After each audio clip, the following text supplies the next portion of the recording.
Muito boa noite a todos. A todos os presentes aqui na nossa casa, encarnados e desencarnados. A todos aqueles que estejam assistindo agora, nos acompanhando pelas mídias.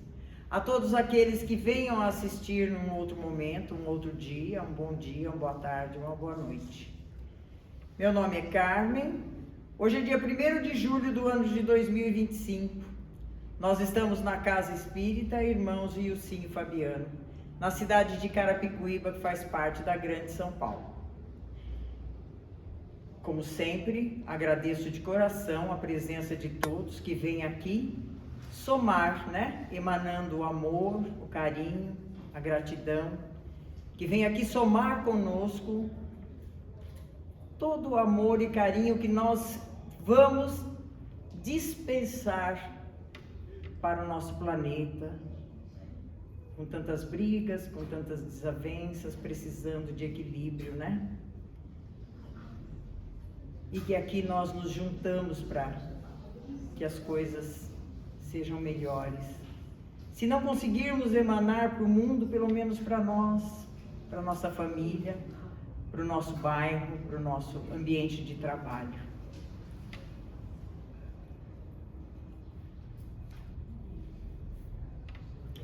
Eu agradeço a presença de todos e que nessa união nós vamos fortalecer essa positividade que o nosso coração traz aqui, porque aqui eu tenho certeza que todos chegam com a mesma intenção, buscando um alívio, uma resposta, buscando ou agradecendo, vindo para agradecer, pedindo por algum ente querido que esteja necessitando, que esteja doente, que esteja desempregado, porque todos nós passamos por situações e situações.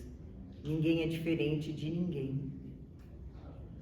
Algum amigo que esteja precisando, então vamos mentalizando essas pessoas e emanando o nosso carinho, nosso amor, e por nós mesmos, Pessoas que se encontram em situações vulneráveis nesse momento, doentes que estejam internados, pessoas desempregadas, qualquer tipo de problema que esteja enfraquecendo a fé. Então agora nós vamos mentalizar Jesus Cristo, ou Deus, ou aquela entidade que você conheça, acredite e confie. Vamos elevar os nossos pensamentos a esse ser superior, Jesus, nosso governante, aos anjos, aos arcanjos, protetores do nosso planeta. Senhor nosso Deus, Criador de tudo e de todos, agradecemos pela vida, pela proteção, pela família, pela saúde, pelo amor, pela vossa infinita paciência e tolerância. Agradecemos também pelo alimento, pelo abrigo, pela paz que vivemos em nosso país, por seus cuidados e por nunca desistir de nós, tão frágeis e infantis, no que se refere aos ensinamentos do Cristo. Pedimos, Senhor, que olhe por nossos irmãos moradores de ruas nesses dias de tão frio, nossas crianças abandonadas, sem um lar, sem orientação, sem um alimento, nossos doentes, enfim, por todos que se encontram desamparados, precisando de um socorro, de um colo, de um abraço. E assim, com o nosso coração cheio de amor, agradecemos a Deus por estarmos aqui saudáveis, por depois podermos sair daqui e termos para onde ir. De barriguinha cheia, numa cama quente, numa casa aconchegante, num lar. E assim seja, graças a Deus. Eu vou contar uma historinha para vocês, porque eu adoro cutucar, porque eu sou cutucada, então eu adoro cutucar. O mês passado eu deixei uma pulga atrás da orelha de todo mundo, quando eu fiz a minha preleção. E agora dessa vez não vai ser muito diferente não. Não sei se vai ser uma pulga ou um elefantinho. O que aconteceu? Aconteceu comigo a semana... Nós temos nas quintas-feiras o estudo do Evangelho aqui, E desde quando o seu Nelson se prontificou a montar esse grupo para estar vindo nos ajudar, orientar, estudar, discutirmos, eu de pronto já falei, opa, esse é um compromisso que eu vou assumir. eu estarei presente em todos os encontros de quinta-feira, né? Porque preciso aprender. Seu Nelson é uma pessoa bastante instruída, milhões de vezes mais orientado do que eu, no sentido do estudo do espiritismo. Eu ainda me encontro engatinhando nesse aprendizado, né? E aí, como todo bom grupo, né? A gente começa com 20, vira 10, vira 8, vira 5, virou 4 velhinhos só. Eu, minha cunhada Neuza, seu Antônio e o seu Nelson.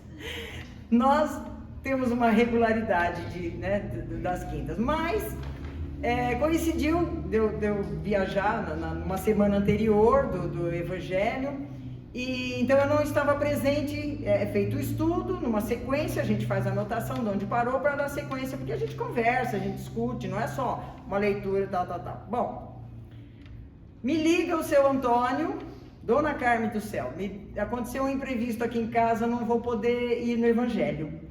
E o seu Nelson foi viajar, que ele teve um compromisso com a filha que também não estava previsto. Não, bem, né? Neuza, você vai pro Evangelho? Carmen do céu, recebi uma visita que inesperada, não tenho como dispensar. Falei, meu Deus, não que eu tenha medo de vir aqui, não é isso. Mas aí eu fiquei pensando, falei, Neuza, como é que eu faço? Eu posso fazer aqui em casa o Evangelho, né? Faço a leitura. Ela falou, olha, então mentaliza lá o ambiente, né? Faz uma oração, tá bom. Aí voltei pro meu quarto, que ainda faltava meia hora para estar me mexendo para vir para cá. Aí aquela vozinha maravilhosa falou assim, por que não vai? Qual é o problema? Você põe o rabinho no meio das pernas, né? Cata vergonha e sai e vai cumprir a sua obrigação. E eu vim, olha, foi uma das noites mais gostosas da minha vida. Eu sozinha aqui, sentada aqui na frente, sozinha entre aspas, né? Eu não via toda a população que eu tenho certeza que estava aqui. Mas eu não sabia qual era a lição. Estava anotado, eu não sabia, né? Aí abro a lição. Capítulo 17, o Evangelho segundo o Espiritismo, né? De Allan Kardec. E a lição era o dever. É ou não é para beliscar? Comecei a ler. Aí falei, meu Deus do céu, acho que é para mim mesmo, né? Que eu tinha que estar vindo aqui cumprir o meu dever. Eu não me prontifiquei. Há 1 ano e meio atrás, quando tudo começou, eu não me prontifiquei de estar vindo nesse estudo do Evangelho. Isso se tornou uma obrigação.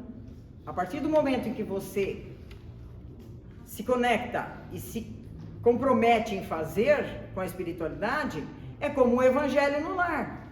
Você tem aquele dia e horário, você tem que fazer, porque não é brincadeira. Eles têm horário, eles têm compromisso, eles têm um mundo para atender, não é só você. E eu vim, fiz a leitura, fiz uma palestra sozinha aqui que, olha, deu gosto de ouvir, para mim mesma. Um puxão de orelha atrás do outro a cada frase que eu lia. E eu mesma explanava a minha interpretação. E parece que o todo que não estava aqui, que eu não enxergava, que estava aqui, mas eu não enxergava, parece que fazia assim. É isso mesmo, como dizer, para você, né? Para todos aqueles que estivessem ouvindo. Então, o que é o dever, né? Como é que você entende o dever? Todas as suas obrigações. Você já pensou se a mãe não cumpre o dever dela? O pai não cumpre o dever dele? Você, como filho, não cumpre o seu dever? Dentro da escola, você não cumpre o seu dever? Como cidadão no mundo, você não cumpre o seu dever? Primeiro, você vai acarretar mais obrigação para o outro se você deixar de fazer sua parte. Começa pelo mínimo, né? Então, assim, se dentro de uma casa existem obrigações divididas, né? Você essa semana é quem retira o lixinho, você é quem vai arrumar a cama, o outro é quem vai me ajudar a estender a roupa e etc. Ou não sei, cada família tem seus hábitos e costumes. Se um deixar de fazer, o outro vai ter que fazer. xingando, brigando, mas vai ter que fazer. Porque a nossa vida, assim como dentro de um lar, a nossa vida terrena, ela tem um percurso. E a partir do momento que você não segue aquele percurso que você tratou lá em cima antes de descer, você deixou de cumprir alguma das obrigações, atravancou alguma coisa. Porque existe uma sequência em todas as situações das nossas vidas, em tudo que a gente faz, existe um começo, um meio e um fim. Tudo. A criança nasce andando? Não. Ela começa a se mexer, movimentar os bracinhos, ela vai começando a se descobrir, ela começa a virar na cama. Então, nós passamos por todos esses processos de crescimento para chegar onde estamos hoje. Andarmos, pensarmos, raciocinarmos, falarmos. Então, a vida, tudo na vida, pare e pense em qualquer coisa que você queira. Tudo tem um início, tudo tem um caminho e vai chegar a um fim. Você vai fazer comida de que jeito, se você não separou os ingredientes ou não foi nem comprar? Então tem que ter uma ordem, tem que ter uma disciplina, tem que ter uma lógica. Tudo tem que ter um caminho a ser seguido. E quando você não cumpre com o seu dever, o que vai acontecer? O que Deus espera de você no cumprimento do seu dever? Já parou para pensar? Você está cumprindo com os seus deveres assumidos como homem, como mulher, como marido, como filho, como profissional, como patrão, como empregado? Olha quantos status nós temos durante uma vida, durante períodos da nossa vida. Tem momentos da infância, nós só somos crianças, mas nós somos criança, eu sou sobrinho, eu sou filha, eu sou neta. Olha quanta... A minha avó espera uma coisa de mim, minha tia espera outra, minha mãe espera outra, meu pai espera outra. Então, tudo existe um caminho a ser seguido, para tudo existe uma sequência de atividades e funções a serem desenvolvidas. Como é que os cientistas descobrem as coisas ou chegam a certas conclusões científicas no desenvolvimento do que faz? Observando, pegando lá no comecinho de tudo, na poeirinha, e aquilo ali vai se transformando, e vai melhorando, e vai aumentando, e vai fazendo testes até chegar a uma penicilina. Sabe, então assim, pensa, por mais humilde ou simples que você seja, ou seja a sua vida, existe um caminhar, existem obrigações a serem cumpridas, e você deve cumpri-las. Por quê? O dever é um sentimento muito difícil de ser cumprido, pois está em oposição com os interesses materiais e os interesses do coração. Quantas vezes você tem que fazer as coisas por obrigação? Não está muito afim, né? Mas é preciso, não é você que escolhe, é a sua necessidade de sobrevivência que vai fazer você levantar. Quem que quer levantar esse frio danado de manhã para ir trabalhar e entra 7 horas no serviço ou entra 8 horas no serviço? Claro que todo mundo queria ficar na cama até mais tarde, ou até mesmo trabalhar dentro de casa. Mas você tem obrigações, porque se você não for, você vai prejudicar o seu orçamento, que o seu salário vai ficar prejudicado, você pode prejudicar até a sua função dentro da empresa, porque você falta constantemente. Esse dinheiro que vai ser descontado do dia que você ficou com preguiça de levantar e trabalhar, pode faltar num pão ou no leite do seu filho, pode faltar num remédio que você precise. Entende que nós temos obrigações a cumprir? Isso estou falando da nossa vidinha aqui. Imagine no âmbito da espiritualidade, dos compromissos assumidos. O que você precisa fazer para evoluir? Para evoluir, você também tem deveres a cumprir, obrigações e compromissos. Como é que você evolui? se melhorando.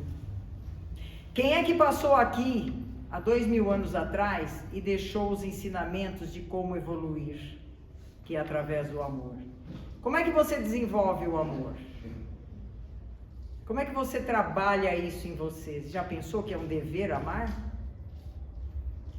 Ajudar o próximo, olhar para o outro com carinho, com responsabilidade. Ajudar, gente, é olhar com responsabilidade, como dever de se cumprir. O que Deus está esperando de cada um de nós no cumprimento do nosso dever? Quando Ele nos deu a chance de voltarmos aqui para estarmos aprendendo, o que você acha que Ele espera de você quando voltar lá? A hora que chegar lá no paraíso, né? Porque o pessoal acha que é uma delícia, vai tudo pro paraíso, né? Chega lá no paraíso, você senta, aí vem São Pedro e diz: e aí, tudo bem? Cadê o boletim? Cadê a lista? Cadê a capivara? Vamos ver o que você fez, deixou de fazer, do bem e do mal. Quais deveres você cumpriu dentro de cada fase da tua vida? Dentro da sua história terrena? Quais páginas você escreveu no livro? Tudo canetinha azul ou tinha algumas canetinhas em vermelho? O alerta, a atenção, o se corrigir. Estamos aqui para errar, para aprender. Porque a gente erra, mas não deve repetir o erro. Aprendeu? Não tropeça mais. Está tropeçando naquela pedra e não tira ela do lugar. Continua se arrebentando, estourando o dedão. Meu Deus do céu, é seu dever buscar se melhorar. Porque a partir do momento em que você se melhora, à sua volta tudo melhora. Primeiro, porque você passa a ver as coisas de uma outra maneira. E segundo, porque você vai estar emanando o seu conhecimento, os seus ensinamentos, a maneira, suas atitudes, são exemplos para os filhos. Acabei de falar aqui com a Laurinete, eu tenho até vergonha. Ela é educada, fina, vocês vão ver o tom de voz. Eu falei, justo eu para fazer a preleção antes de você. Olha isso, aprendizado, eu estou até calma, aprendizado. Então vê, sabe, presta atenção nas coisas. Eu vou me melhorar, eu vou falar mais baixo, eu vou procurar palavrinhas mais rebuscadas, com mais carinho. Mas é assim, a gente vai se melhorando. Já fui pior, já fui muito mais grosseira, mais alterada. Você vai, né, se lapidando, porque é dever e a gente precisa cumprir o nosso dever. Agora eu vou ler aqui o último parágrafo que eu fiz questão de destacar, que não deu nem para ler tudo que eu tinha preparado, que o horário já está estourando. O dever é o que a razão possui de mais belo. Ele provém da razão, assim como o filho provém de sua mãe. O homem deve amar o dever, não porque ele o preserve dos males da vida, aos quais a humanidade está sujeita, mas porque ele fornece à alma a força necessária ao seu desenvolvimento. Nos estágios superiores da humanidade, o dever se apresenta sob uma forma mais elevada. A obrigação moral da criatura para com Deus nunca cessa. Ela deve refletir as virtudes do Criador, que não aceita um esboço imperfeito. Deus não vai aceitar rascunho, não. Pois quer que a beleza de sua obra resplandeça aos seus próprios olhos. Que Deus abençoe a todos. Muitíssimo obrigada por ouvir. E agora vocês vão ter o prazer de ouvir a Laurinete. Vocês vão ver a diferença. Gente, Deus abençoe a todos e uma boa noite. Brigadão, brigadão mesmo.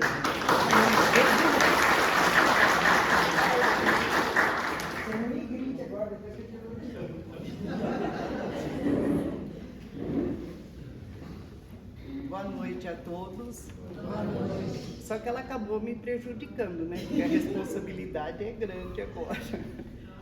E não é assim não, eu sou professora tanto quanto ela e a gente fala muito alto mesmo.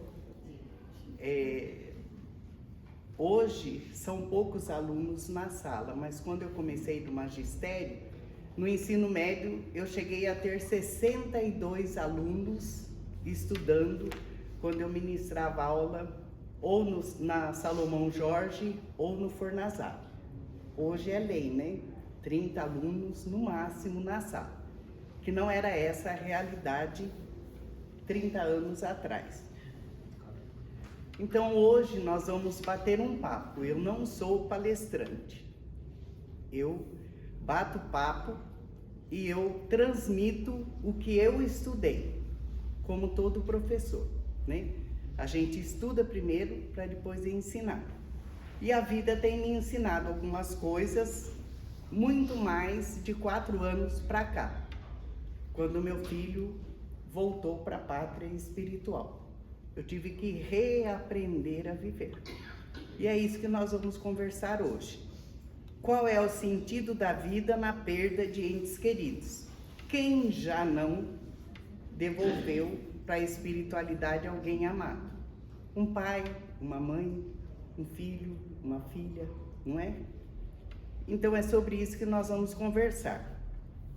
Em primeiro lugar, nós não perdemos os que morreram.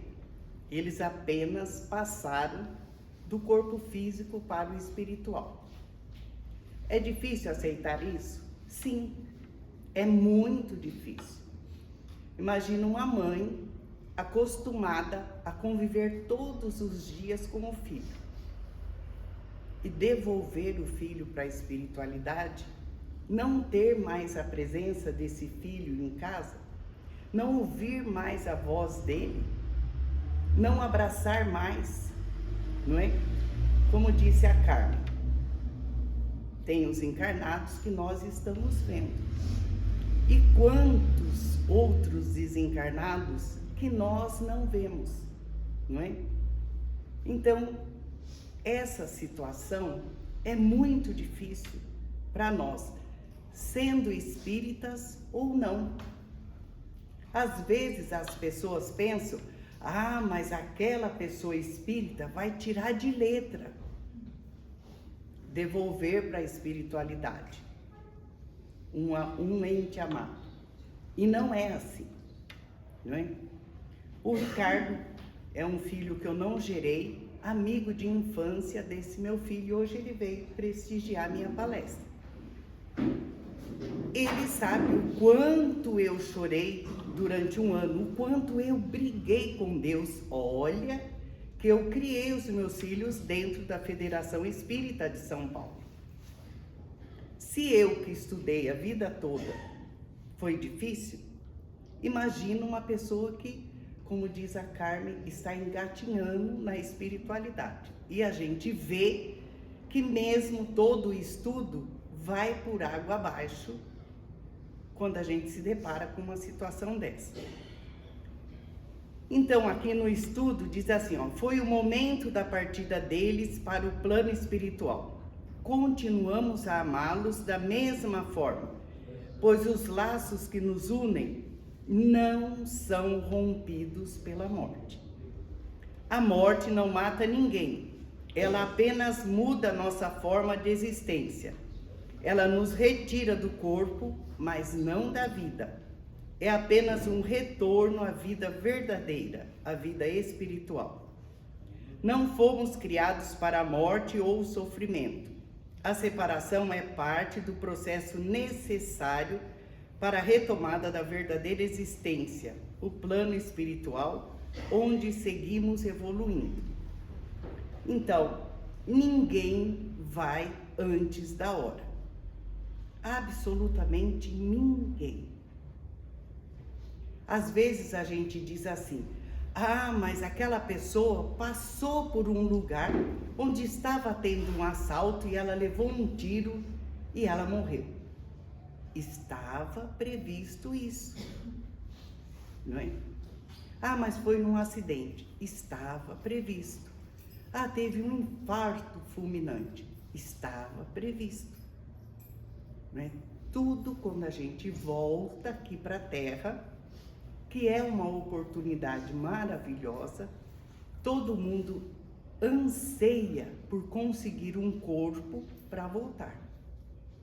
Então é um privilégio nós termos um corpo para evoluir. Na outra palestra eu disse que a gente anseia por comprar um carro, uma casa, etc.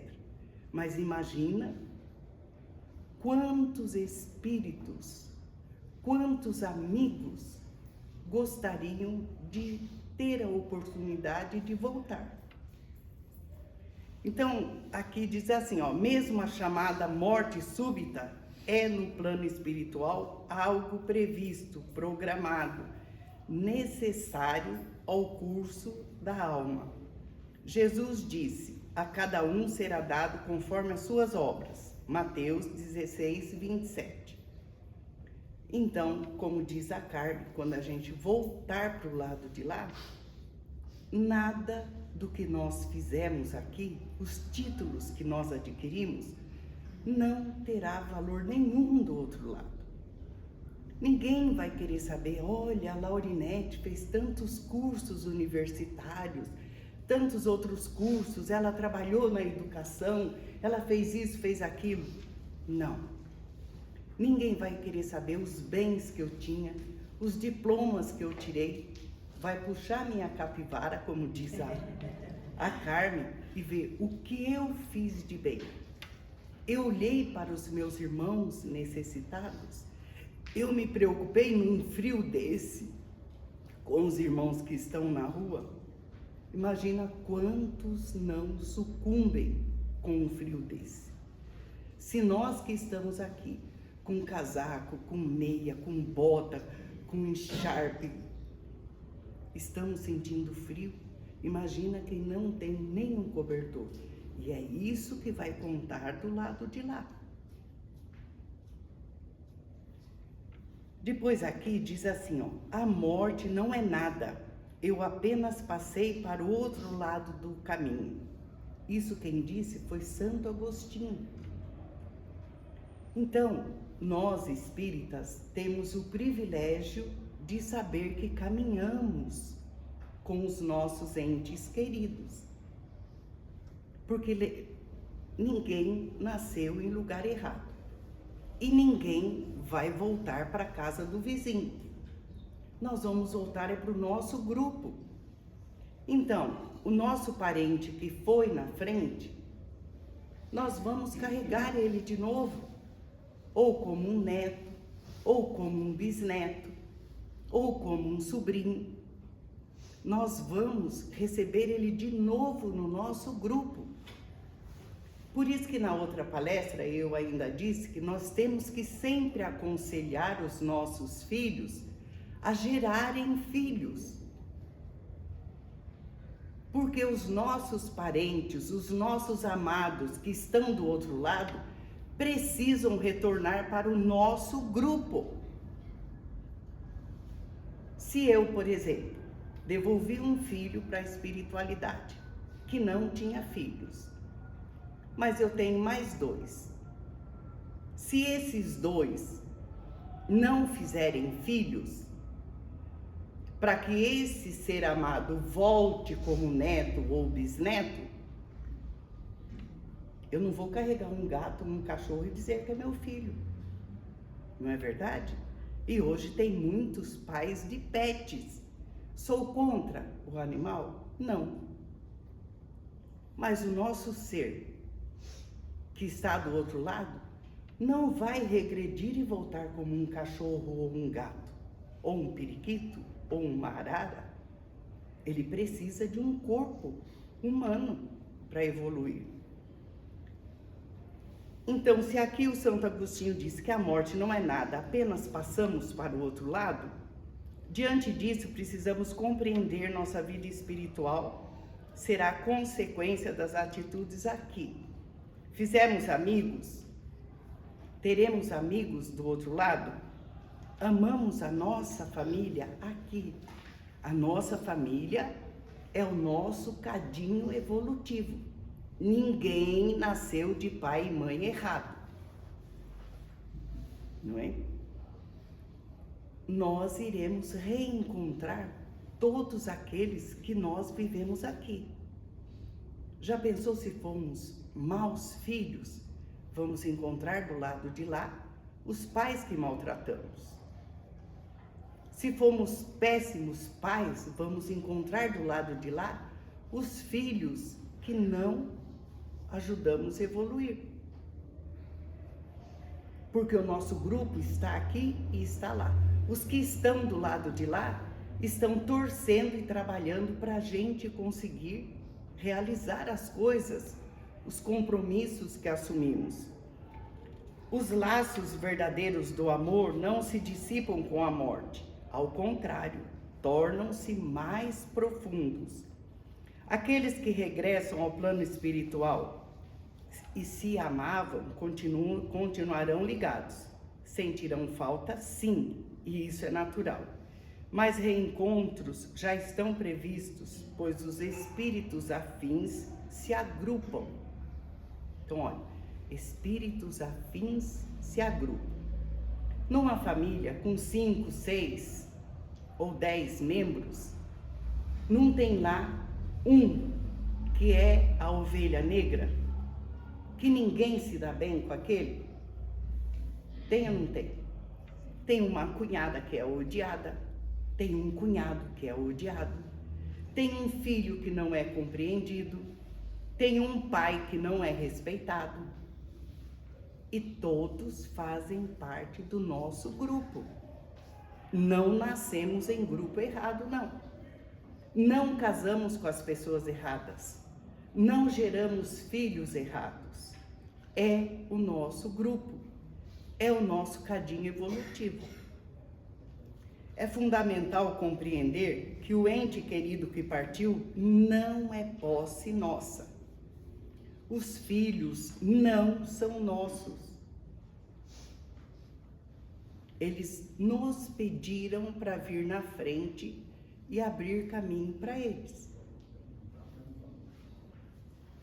Mas eles deverão ter a vida deles. Então, assim, a gente sabe quando fez a missão bem feita, quanto pai e mãe, quando não somos mais necessários à vida dos nossos filhos. Quando a nossa presença não é necessária, fizemos um trabalho bem feito. Então não temos que lamentar e dizer assim, mas o meu filho não liga para mim. Olha, passou 15 dias e meu filho não fala comigo. Quantos filhos deixaram os pais no Nordeste e ficam 5, 6, 10, 15 anos sem ver o pai e a mãe? No dia que o pai ou a mãe falece, eles arrumam dinheiro para pegar um avião e ir no funeral. Olha que disparate. Mas isso acontece. Então, tudo pertence a Deus, inclusive aqueles que amamos. Quem disse isso foi Epícteto. O Senhor o deu, o Senhor o levou. Bendito seja o nome do Senhor. Isso foi Jó que disse. Então, assim, Deus nos deu a oportunidade de trazermos filhos, de termos pai, mãe, uma esposa, um esposo, uma família. E no tempo certo, eles voltam para casa. Aqui não é a nossa casa. Nós não somos daqui.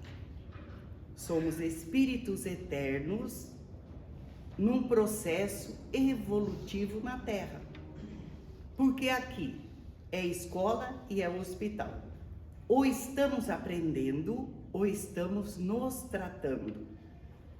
Dentro do Espiritismo, e isso é comprovado pela Federação Espírita Brasileira, 98% dos processos obsessivos que as casas espíritas tratam são sentimentos desrespeitados, sentimentos não trabalhados.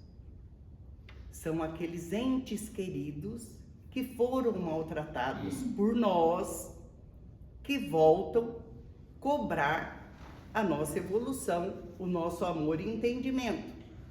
Então, às vezes, a gente vai para a casa espírita e diz assim: olha, eu estou com um obsessor que me judia dia e noite. Ao invés de refletirmos o que é que eu fiz para esse irmão me odiar e estar me cobrando dioturnamente. Muitas vezes nós é que causamos. Então veja bem, se eu abandono um filho, um esposo ou uma esposa na necessidade e ela não perdoar e ele não me perdoar, ele será um inimigo que vai me atacar, que vai me cobrar isso. Não é isso que acontece nos trabalhos de desobsessão? São espíritos que às vezes passaram-se 50, 100 anos e não perdoaram o desafeto. Ainda existem escravos querendo se vingar dos senhores de engenho, dos senhores de escravos. Todos nós vamos partir. Todos nós temos uma data precisa.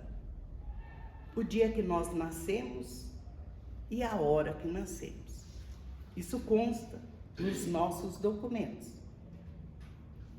Há pessoas que, quando, por exemplo, se são defrontados com um câncer, se apavoram com a morte e morrem rapidinho.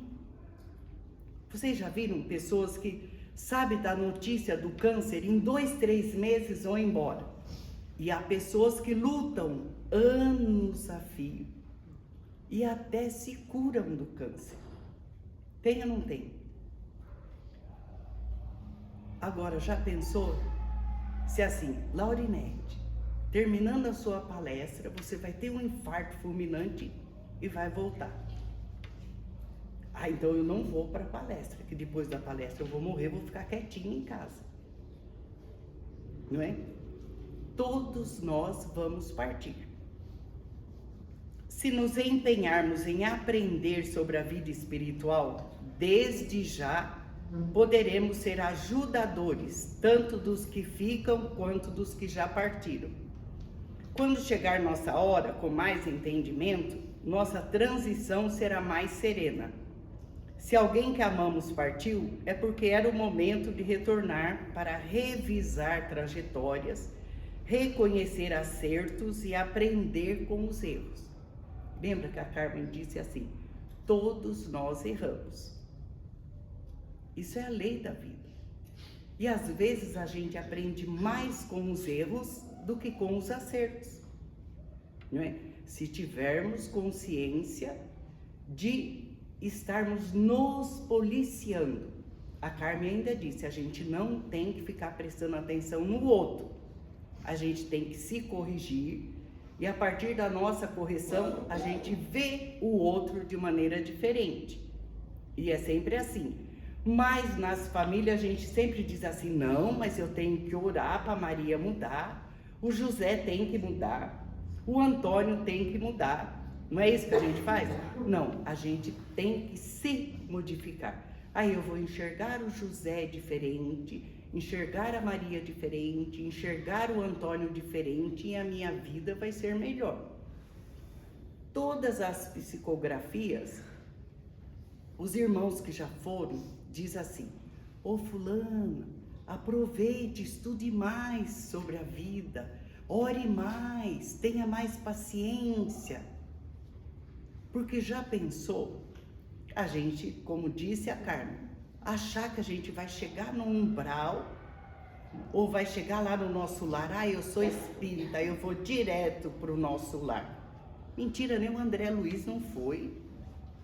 Ficou 20 anos penando no umbral, porque ele sabia que ele era médico, ele não podia beber, não podia fumar, não podia comer coisas gordurosas, etc., porque ele tinha problemas de úlcera, e ele fez tudo isso, ele foi para onde? 20 anos morrendo ali do jeito que ele morreu.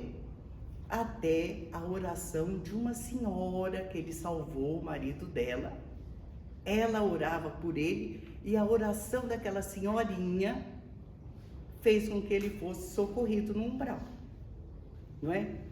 Então, aí um psiquiatra já falecido disse assim: olha, no nosso lar tem mais católico, tem mais evangélico, tem mais gente do candomblé, da umbanda, do que espírita, porque espírita acha que é o suprassumo. Aí eu vou morrer, vou ser socorrido, vai vir minha avó, meu avô, vai vir me buscar, às vezes fica penando ali, vendo o corpo dele no caixão, etc., como aconteceu com o diretor da Federação Espírita de São Paulo, que achou que ele era uma sumidade, e depois ele foi vendo o funeral dele e ficou apavorado.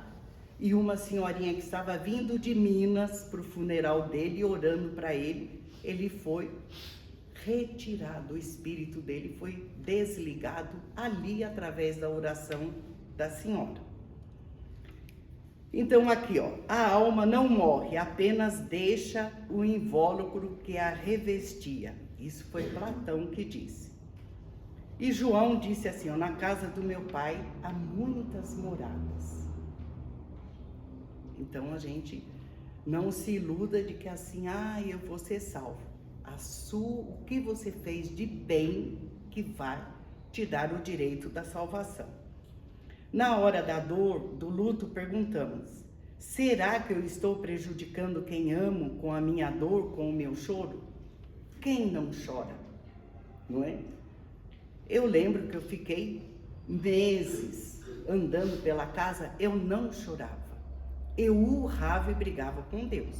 Porque pensa, não é, Ricardo? 36 anos, alegre, disposto, e morrer. E eu falava, que Deus é esse?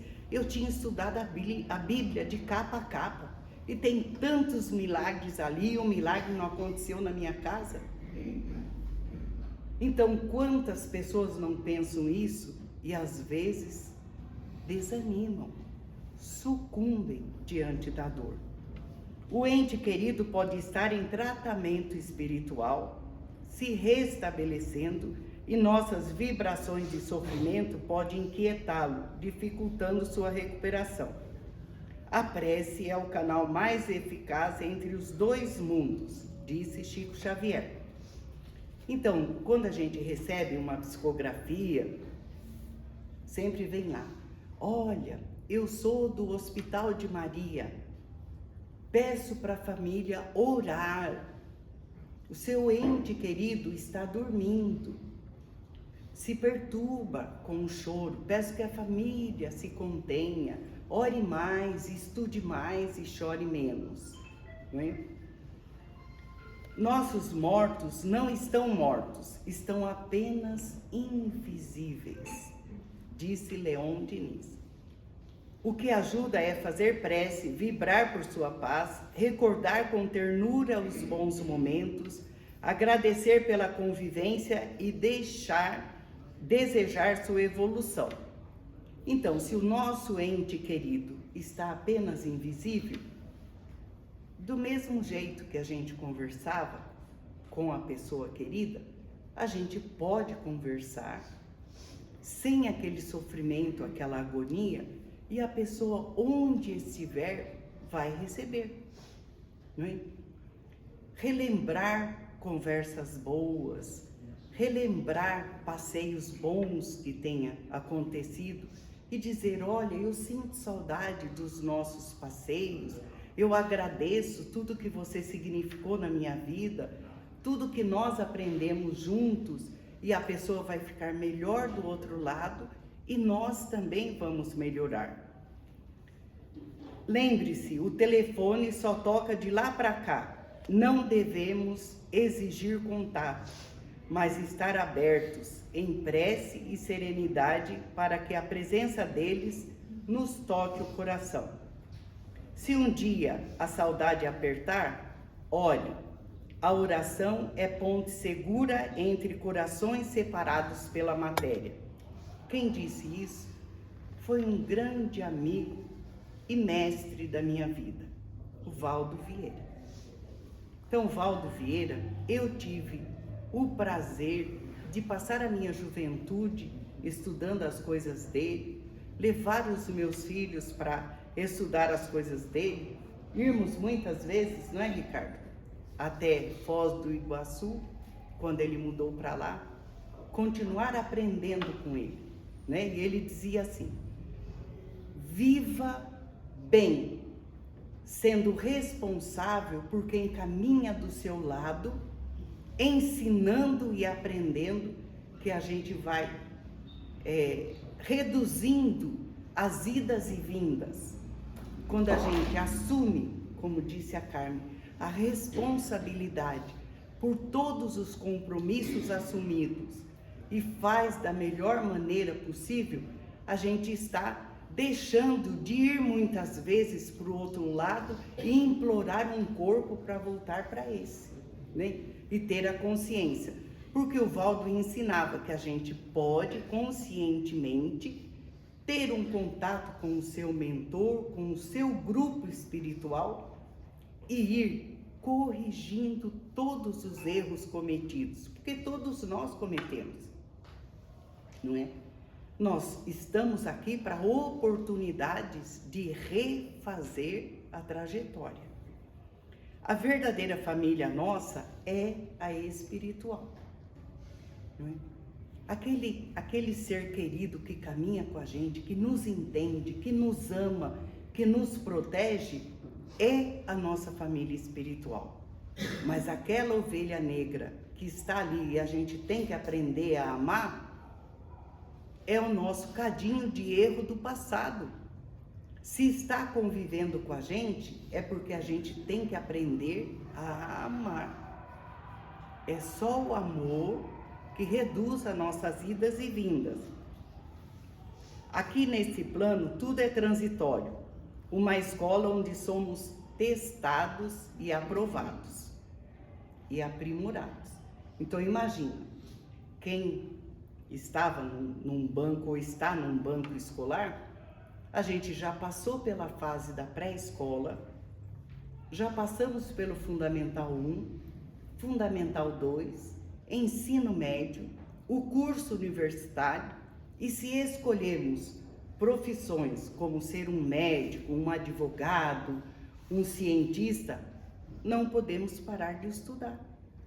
Estudamos a vida toda. Então veja que isso são evoluções. Se a gente parar para pensar na nossa vida, de 10 anos para cá, o quanto que nós melhoramos, não é? Experimentem fazer isso e vocês vão ver que vocês estão no melhor momento da vida de vocês. Quantas coisas vocês já superaram? A vida continua após a morte, com plenitude, reencontros e oportunidades de reparação. Aqueles sonhos bonitos que a gente tem. Olha, parece que eu estava num lugar maravilhoso, um jardim maravilhoso, eu assisti um concerto musical, eu vi isso, eu vi aquilo, ou então eu estava trabalhando num hospital. Quantos irmãos que trabalham nas casas espíritas, que quando adormece, é transportado para outros lugares. O Valdo nos ensinava técnicas de nem precisar dormir para sair do físico.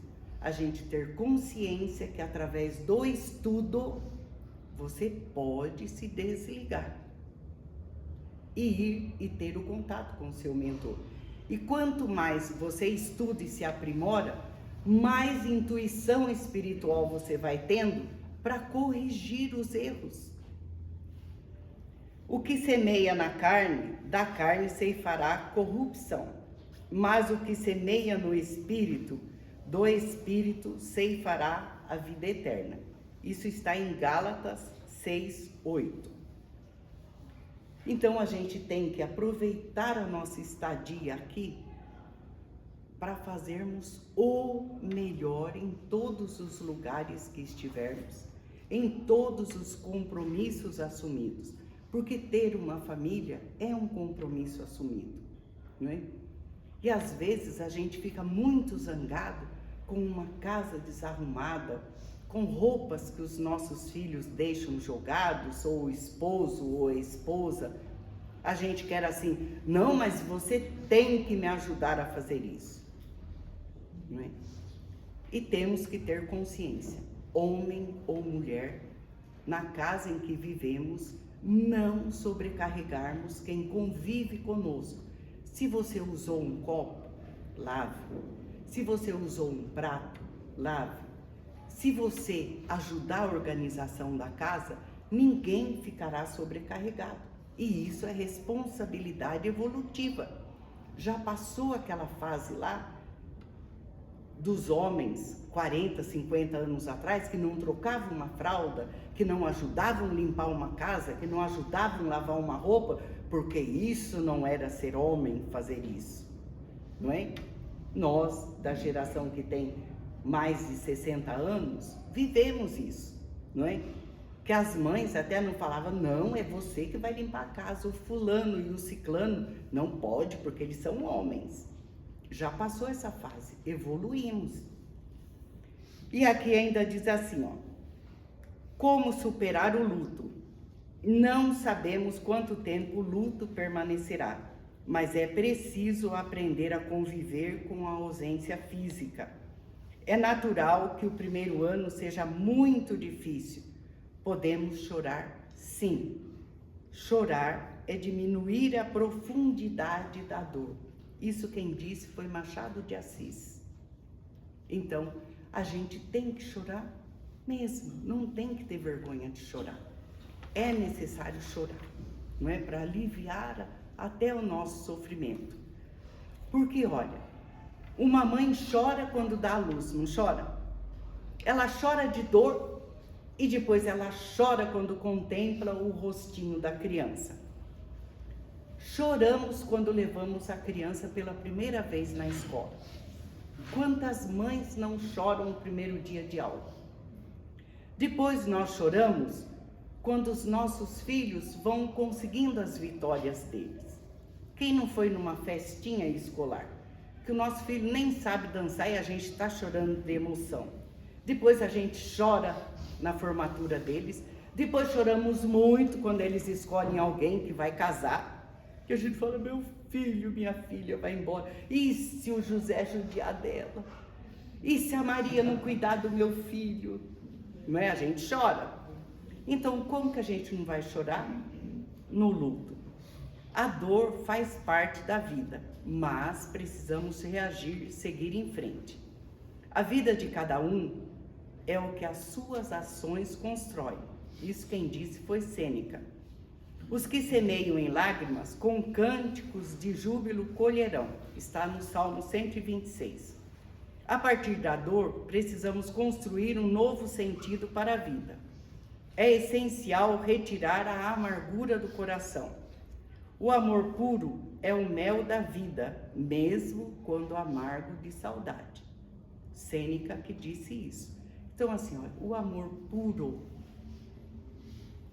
ele supera até a amargura da dor. Precisamos nos adaptar à nova realidade com coragem e fé. Olha, quantas mães não têm que superar a dor e vivenciar uma nova realidade. Às vezes por outros filhos que ficaram em casa, por netos, por parentes, pelo trabalho que ela desempenha, ela tem que reagir. Buscar forças nos que ficaram, nas boas ações e no exemplo que podemos deixar. O Calvário de Jesus foi só uma travessia, não um fim. Ele vive e age até hoje. Eu sou a ressurreição e a vida. Quem crê em mim, ainda que morra, viverá. Isso está em João 11:25. É necessário atravessar o Mar Vermelho, deixar para trás o desespero e viver as novas oportunidades que Deus oferece por meio da caridade e do serviço ao próximo. Aquele que quiser ser grande, seja o servo de todos. Está em Marcos 10:43. Só se vê bem com o coração. O essencial é invisível aos olhos. Antoine Saint-Exupéry. Quem já não leu O Pequeno Príncipe? Não é? Quem não leu O Pequeno Príncipe? Quem não leu, corra comprar o livro e ler, porque ele é maravilhoso. Então, olha, há 4 anos atrás, hoje, exatamente 3 anos e 6 meses, eu não caminhava pelas casas espíritas falando do que eu aprendi. O Leopoldo foi embora no dia 29 de dezembro. No dia 30, né, sabe que quando a gente vai fazer uma cremação, só é cremado 72 horas após o falecimento. Isso é lei. Por isso que quem vai cremar deixa o caixão lá e a pessoa diz assim no crematório: olha, daqui 5 dias você vem buscar a cinza.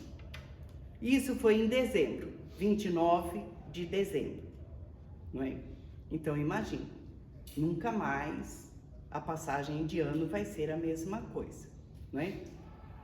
Em janeiro, toda a casa espírita retorna das férias, que tem um período que arruma a casa, etc. Aí o Flávio, lá do Seara de Kardec, chegou para mim, me mandou uma mensagem e disse assim: Laudinete, você faz a palestra para a gente de a reabertura da casa em janeiro? Qual foi o tema da palestra? Esse daqui que eu estou falando hoje. Qual é o sentido da vida na perda de entes queridos? Primeiro eu chorei muito e os meus filhos disseram assim: a senhora não vai fazer isso. Mãe, o Léo foi embora dia 29. Como que dia 8 de janeiro a senhora vai fazer uma palestra sobre isso? E eu disse: não, eu vou fazer. Porque quando a gente fala, né, e o Leopoldo dizia isso, né? Quando a gente lê, a gente aprende. Quando você ensina, você aprendeu 2 vezes, porque você leu, estudou, e você está ouvindo, você ensinando. E essa foi exatamente a palestra que eu fiz no dia 8 de janeiro, alguns dias depois do falecimento do Leopoldo, né? E 8 meses depois eu tive o privilégio de, na véspera de aniversário dele, receber uma psicografia dele, né? Que eu fui para o Seara e coloquei lá e disse assim: mas só faz 8 meses, né? Não fui nem com a esperança de receber. E recebi. E ele disse: mãe, pare de chorar. Lembra das nossas conversas na cozinha sobre o outro lado da vida? Eu estou desse lado e mais vivo do que antes. Então a senhora precisa retomar a sua vida, viver bem, se divertir, cuidar do seu corpo, cuidar dos meus irmãos que ficaram, porque a caminhada da senhora é longa. E a senhora precisa se cuidar. No tempo certo a senhora volta e eu estou aqui. Então veja. E a gente, quando vai na casa espírita, a gente sabe dessas histórias, não é? Não que eu tenha parado de chorar, mas eu aprendi a conviver e aprendi a sentir o perfume dele, sentir a presença dele em casa, que todos nós sentimos a presença de quem amamos em casa.